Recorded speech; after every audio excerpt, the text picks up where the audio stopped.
हिंद दोस्तों, आपका स्वागत है आपके अपने YouTube चैनल यूपी रोजगार 9 में।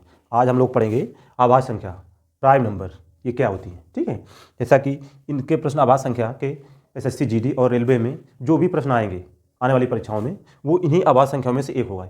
खासकर एसएससी जीडी के लिए इससे एक प्रश्न अनिवार्य रूप से आपको मिलेगा, इसलिए इस क्लास को आप लोग बहुत आराम से देखिए और इसे 2-3 बार देखिए। ठीक है, जितने भी प्रश्न होंगे सारे यहीं से बनेंगे, सारे नियम तरीके हम सब इसी से देखेंगे आज हम लोग। ठीक है, तो शुरू करते हैं। सबसे पहले देखते हैं आभाज्य संख्या क्या होती है। आभाज्य संख्या क्या होती है? आभाज्य संख्या क्या होती है? ठीक है, आभाज्य संख्या ऐसी संख्या जिसके केवल 2 गुणनखंड होते हैं। ऐसी संख्या जिसके केवल 2 गुणनखंड होते हैं, या हम कह सकते हैं ऐसी संख्या जिसमें केवल 2 संख्याओं से ही भाग जाता है। ठीक है, जिसमें केवल 2 संख्याओं से भाग जाता है। ठीक है, ऐसी संख्या जिसके केवल 2 गुणनखंड होते हैं, जिसे केवल 2 गुणनखंड होते हैं। ठीक है, या फिर हम कह सकते हैं ऐसी संख्या जो एक व स्वयं से भाज्य हो। ऐसी संख्या जो एक व स्वयं से भाज्य हो क्या कहलाती है? आभाज्य संख्या। ठीक है, ये आभाज्य संख्याएं होती हैं। अब हमें देखना है इनमें आभाज्य संख्याएं कहाँ से शुरू होती हैं। ठीक है, सबसे पहले देखते हैं कि 1 से 100 तक आभाज्य संख्या, 1 से 100 तक आभाज्य संख्या, 1 से 100 तक आभाज्य संख्या कितनी होती हैं? 1 से 100 तक 25। कितनी होती हैं? 25 आभाज्य संख्या होती हैं। ठीक है, अगर 1 से 50 तक पूछा जाए तो कितनी होती हैं? 15। 1 से 50 तक कितनी होती हैं? 15। ठीक है, 1 से 25 तक पूछा जाए कितनी होती हैं? 9। ठीक है, कितनी होती हैं? 9। ठीक, इसी प्रकार हम लोग देखते हैं यहाँ तक 1 से 100 तक कितनी होती हैं? 25। अगर 1 से 200 तक पूछा जाए तो कितनी हो जाएंगी ये? 46। ठीक, कितनी हो जाएंगी? 46। अगर 1 से 300 तक पूछी जाती हैं, 1 से 300 तक अगर ये संख्या हमसे पूछी जाती हैं, 1 से 300 तक पूछी जाती है तो कितनी हो जाती हैं? 62। अगर 1 से 400 तक पूछी जाती हैं, 1 से 400 तक, अगर 1 से 400 तक ये नंबर पूछा जाता है तो कितनी हो जाती हैं? ये 78। कितनी हो जाती हैं? 78। अगर 1 से 500 तक अगर ये बात पूछी जाती है आभाज्य संख्या, तो 1 से 500 तक अगर पूछा जाता है तो कितना होता है? ये 95 हो जाती है। ठीक है, और अगर 1 से 1000 तक पूछा जाता है, 1 से 1000 तक, तो इनकी संख्या कितनी हो जाती है? 168। 1 से 1000 तक इनकी संख्या कितनी हो जाती है? 168। सबसे पहले देखते हैं 1 से 100 तक कितनी होती है? 25। 1 से 200 तक कितनी होती है? 46। 1 से 300 तक कितनी होती है? 62। 1 से 400 तक कितनी होती है? 78। 1 से 500 तक कितनी होती हैं? 1 से 500 तक कितनी होती है? 95। और 1 से 1000 तक कितनी होती हैं? 168 होती हैं। ठीक है, ये तो नंबर हमको याद होना चाहिए। आगे आते हैं, अब हम लोग देखते हैं कि आभाज्य संख्या शुरुआत कहाँ से होती है। ठीक है, तो सबसे पहले देखते हैं, सबसे पहले आती है 2, फिर आती है 3, फिर 5, फिर 7, फिर 11, फिर 13, 17, 19, 23, 29, 31, 37, 41, 43, 47, 53, 59, 61, 67, 71, 73, 79, 83, 89 और 97। ये कितनी है? 1 से 100 तक कितनी संख्या होती है इनकी?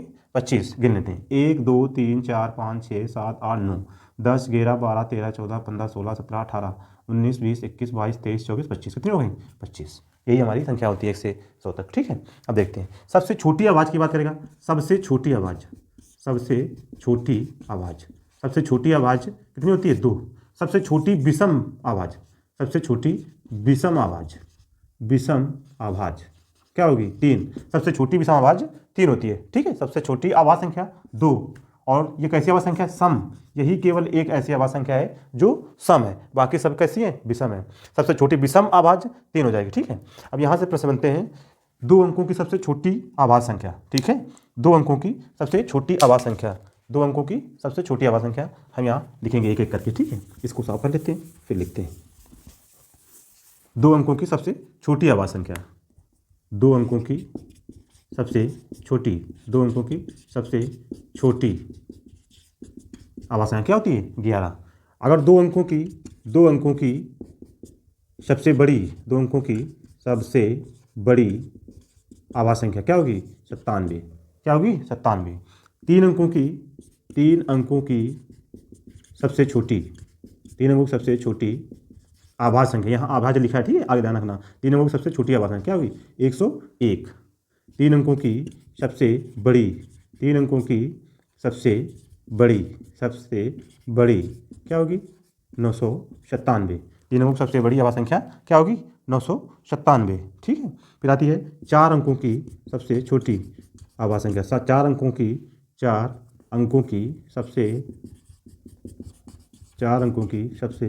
छोटी आभाज्य, 4 अंकों की सबसे छोटी आभाज्य 1009, ठीक है, 1009। 4 अंक की सबसे बड़ी, 4 अंकों की सबसे बड़ी आभाज्य 9973। इसी प्रकार 5 अंकों की सबसे छोटी आभाज्य, 5 अंकों की सबसे छोटी आभाज्य 10,007, इकाई, दहाई, सैकड़ा, हजार, 10,000, ठीक है, 10,007। 5 अंक की सबसे बड़ी, 5 अंकों की सबसे बड़ी आभाज्य 9 4 बार और 1, 99,991, ठीक है। ये 5 अंक, ये नंबर हमें याद रखना है। ये परीक्षाओं में कई बार पूछे जा चुके हैं, ठीक। 2 अंकों की सबसे छोटी 11, 2 अंकों की सबसे बड़ी 97, 3 अंकों की सबसे छोटी 101, 3 अंकों की सबसे बड़ी 997, 4 अंकों की सबसे छोटी 1009, 4 अंकों की सबसे बड़ी 9,973, 5 अंकों की सबसे छोटी 10,007, 5 अंकों की सबसे बड़ी आभाज्य 99,991, ठीक है। ये हमें याद रखना है। आगे चलते हैं हम लोग। अब हमें पता होना चाहिए कि 1 से लेकर 100 तो आती हैं, लेकिन कहाँ कितनी बार संख्याएं आती हैं, ठीक है। इसे हम साफ कर देते हैं, ठीक, इसे साफ करते हैं। जैसे इसको याद करने का एक तरीका है 44, 22, 32, इसको यहाँ से हटाते हैं, ठीक है। ये तो आप लोग नोट कर चुके हैं, इसे देख लेना। इसको हटाते हैं, यहाँ लिखते हैं 44, 22, 32, 23, 21, ठीक है। इसका मतलब है 1 से 10 तक कितनी संख्या होती हैं, 1 से 10 तक आभाज्य संख्या कितनी होती है 4, 10 से 20 तक कितनी होती है 4, 20 से 30 तक कितनी होती है 2, 30 से 40 तक कितनी होती है 2, 40 से 50 तक कितनी होती हैं 3, 50 से 60 तक कितनी होती हैं 2, 60 से 70 तक कितनी होती हैं 2, 70 से 80 कितनी होती हैं 3, 80 से 90 कितनी होती हैं 2, और 90 से 100 कितनी होती है आभाज्य संख्या 1। इसे ध्यान रखना। 44, 22, 32, 23, 21, 44, 22, 32, 23, 21, ठीक है। ये हमें याद रखना है। इन्हीं से हमको इन संख्याओं को याद कर लेते हैं। जैसे पूछ जाता है सवालों में कि प्रथम 5 आभाज्य संख्याओं का औसत क्या होगा, 40 से लेकर 50 तक की आभाज्य संख्याओं का औसत क्या होगा, या उनका योगफल कितना होगा, ठीक है। तो इस तरह के प्रश्नों में हमें ये याद होना चाहिए, ठीक है। आप लोग आगे चलते हैं, इसे साफ कर देते हैं।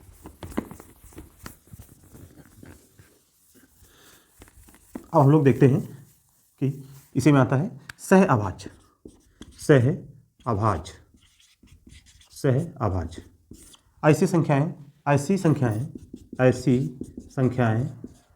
ऐसी संख्याएं जिनका मासा कितना हो 1 हो, ऐसी संख्याएं जिनका मासा 1 हो, वे संख्याएं अभाज्य हों या फिर ना हो, लेकिन उनका मासा 1 होना चाहिए। तो कैसी संख्या कहलाएंगी, सह अभाज्य संख्याएं कहलाती हैं। जैसे 4 और 5, 9 और 16, ठीक है, 5 और 7, ये सभी कैसी संख्याएं हैं, सह अभाज्य संख्याएं। यानी ऐसी संख्याएं जिनका मासा 1 हो वो सदैव सह अभाज्य संख्याएं कहलाती हैं, ठीक। इसके बाद आता है जुड़वां अभाज्य, इन्हें कहते हैं ट्विंस प्राइम नंबर, ठीक, ट्विंस प्राइम। इसमें क्या होता है, ऐसी दो अभाज्य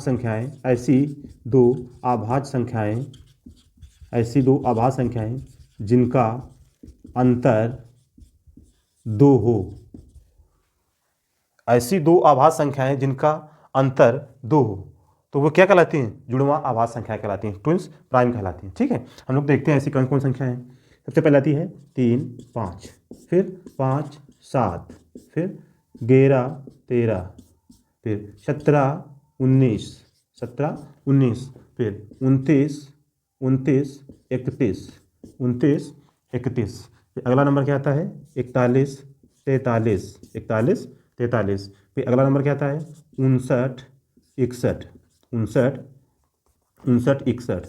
फिर अगला नंबर आता है 71 और 73। टोटल कितने नंबर हो गए 1 2 3 4 5 6 7 8। यानी 1 से 100 तक, 1 से 100 तक, 1 से 100 तक कितने 8 ही जोड़े ऐसे हैं जो ट्विंस प्राइम हैं। ठीक है, कितने 8 ही जोड़े ऐसे हैं जो ट्विंस प्राइम हैं 1 से 100 तक।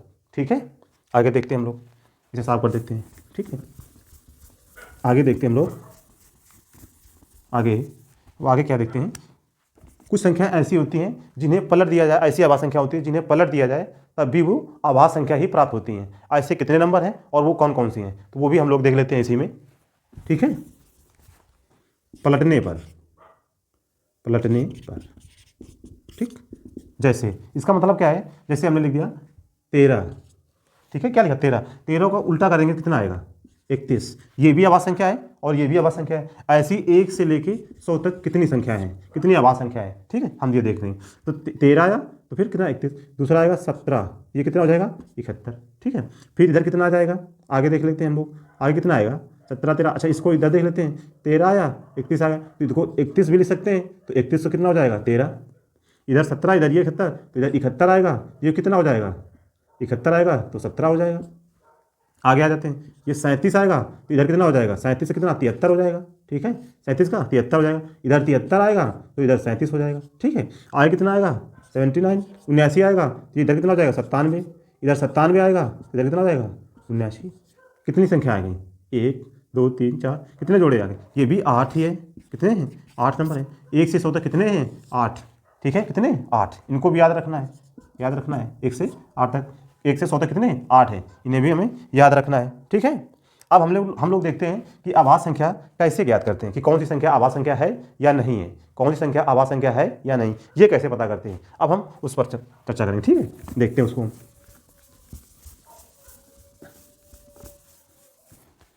जैसे सबसे पहले एक नोट पॉइंट लिख लेते हैं कि सभी आभाज्य संख्याएं 6n ± 1 के रूप में होती हैं, 2 व 3 को छोड़कर। ठीक है, को छोड़कर। इसका क्या मतलब है, यानी जितनी भी संख्याएं प्लस माइनस का मतलब है कि 6n + 1 होगा या फिर 6n - 1 होगा। इसका मतलब अगर 6 से भाग देंगे तो शेष उसमें +1 बचेगा, या फिर -1 का मतलब क्या है, शेष 5 बचेगा। ठीक है, शेष 5 बचेगा या प्लस का 1 बचेगा। जैसे हम यहाँ ले लेते हैं 2 या 3 को छोड़कर, इसका मतलब 5 ले लेते हैं, तो इसमें 6 से भाग देंगे कितना आएगा शेष 5। और अगर एक तरफ 5 आएगा, दूसरी तरफ -1 आ जाएगा शेष 6 से भाग देने पर। ठीक है, इसके मतलब 7 लिया हमने, अगर 7 लिया तो इसमें 6 से भाग देंगे कितना बचेगा, प्लस का 1 बचेगा, और दूसरी तरफ देखें तो माइनस का 5 बचेगा। यही इसका मतलब है 6n ± 1 का। ठीक है, ध्यान रखना।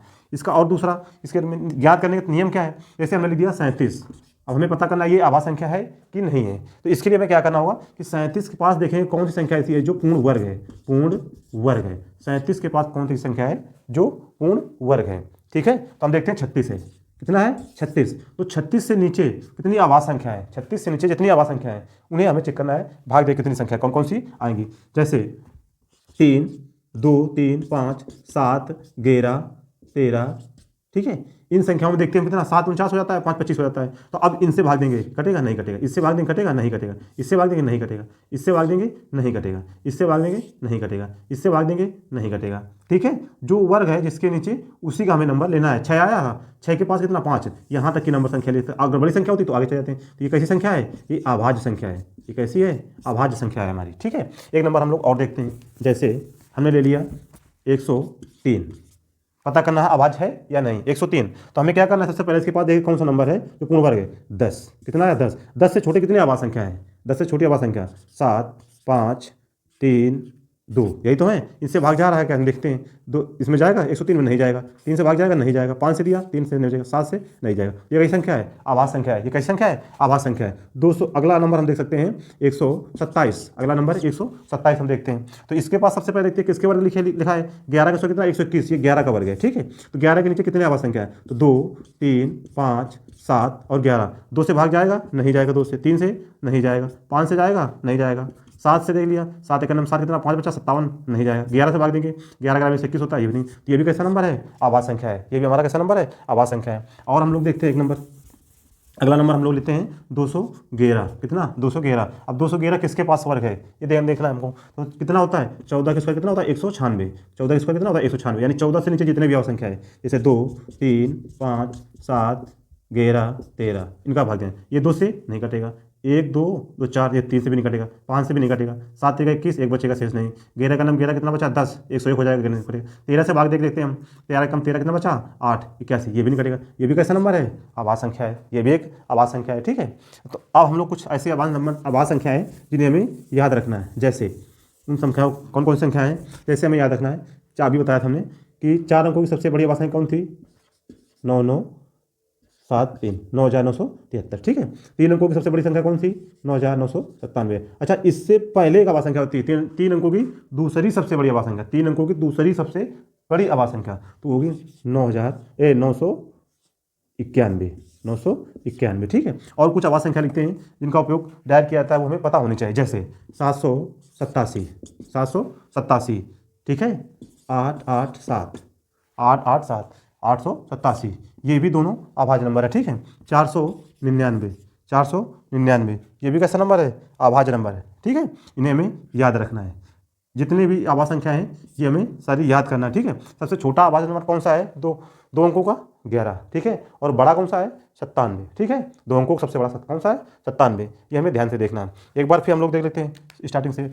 आभाज्य संख्या किसे कहते हैं, ऐसी संख्या जिससे केवल 2 गुणनखंड हो, या कह सकते हैं कि ऐसी संख्या जो एक और स्वयं से पूर्णतः भाज्य हो। किससे, एक और स्वयं से, तो आभाज्य संख्या कहलाती है। ठीक है, अब इसके बाद देखा था हमने कि सबसे पहले आभाज्य संख्या 1 से 100 तक कितनी होती है, 1 से 100 तक कितनी होती है 25 होती हैं। 1 से 50 तक कितनी हो जाती हैं 15 हो जाती हैं। 1 से 25 तक कितनी होती है 9 होती हैं। ठीक है, आगे 1 से 200 तक कितनी हो जाती है हमारी 46 हो जाती हैं। 1 से 300 तक कितनी हो जाती है हमारी 62 हो जाती है। 1 से 400 तक कितनी होती है 78 हो जाती है। 1 से 500 तक कितनी होती है 95 हो जाते हैं। ठीक है, 1 से लेके 1000 तक कितनी हो जाती है हमारी, 1 से लेके 1000 तक 168 आभाज्य संख्या हो जाती हैं। ठीक है, ये हमें याद रखना है। फिर इसके बाद हमने देखा सहआभाज्य संख्या, ऐसी आभाज्य संख्याएं जिनका मासा कितना हो 1, ऐसी आभाज्य संख्या जिनका मासा 1 हो, तो सहआभाज्य संख्या कहलाती है। ठीक है, अगला नंबर क्या था, आभाज्य संख्या कौन सी थी, जुड़वां आभाज्य संख्या है, जुड़वां आभाज्य संख्या। ठीक है, ट्विंस प्राइम नंबर, तो उसमें क्या था, ऐसी 2 आभाज्य संख्या जिनका अंतर कितना हो 2, ऐसी आभाज्य संख्या जिनका अंतर कितना हो 2, तो वो 1 से 100 तक कितनी थी हमारी, 1 से 100 तक कितनी थी 8, 1 से 100 तक कितनी थी 8 संख्या हमारी थी। ठीक है, आगे हम लोगों ने क्या देखा कि ऐसी आभाज्य संख्या बताइए जिनको, जो आभाज्य संख्या है लेकिन उल्टा करके लिखने पर भी वही आभाज्य संख्या ही हमें प्राप्त होती हैं, वो कितनी थी, वो भी हमारी कितनी थी 100 तक 8 संख्याएं थी। ठीक है, कितनी थी 8 संख्याएं थी। अब इनका नियम कैसे याद करना था, यानी जिस नंबर को हमें चेक करना है कि ये अभाज्य है कि नहीं, तो क्या करना है, उसके पास जो एक पूर्ण संख्या वर्ग देखते हैं और उसके जो पूर्ण वर्ग होगा उस नंबर से जो पीछे वाले आभाज्य संख्या होगी उसी से हमें उसमें भाग देना है। ठीक है, अगर वो भाग पूरा चला जाता है तो वो कैसी संख्या है, आभाज्य संख्या नहीं है। अगर भाज्य नहीं जाता है तो कैसी संख्या हो जाएगी, आभाज्य संख्या। ठीक है, फिर सभी आभाज्य संख्या किस रूप में 6n ± 1 के रूप में होती हैं। ठीक है, ध्यान रखना है। इसका मतलब ये नहीं है कि जितनी भी संख्या इस रूप में है वो सभी आभाज्य संख्या है, यानी जितनी आभाज्य संख्या है वो इस रूप में है, लेकिन अगर सभी संख्या इस रूप में तो आभाज्य संख्या हो भी सकती है और नहीं भी हो सकती है। जैसे 25, 6 से भाग कितना आया 6 चौको 24, 4। ठीक है, 4 + 1, 6 × 4 + 1, देखिए +1 आया, लेकिन ये आभाज्य संख्या नहीं है, तो अनिवार्य नहीं है कि सभी संख्याएं वैसी हों। ठीक है, जितनी भी आभाज्य संख्याएं पर प्रश्न बन सकते थे वो हमने इस क्लास में देख लिया। ठीक है, और सबसे महत्वपूर्ण प्रश्न थे। ठीक है, धन्यवाद दोस्तों।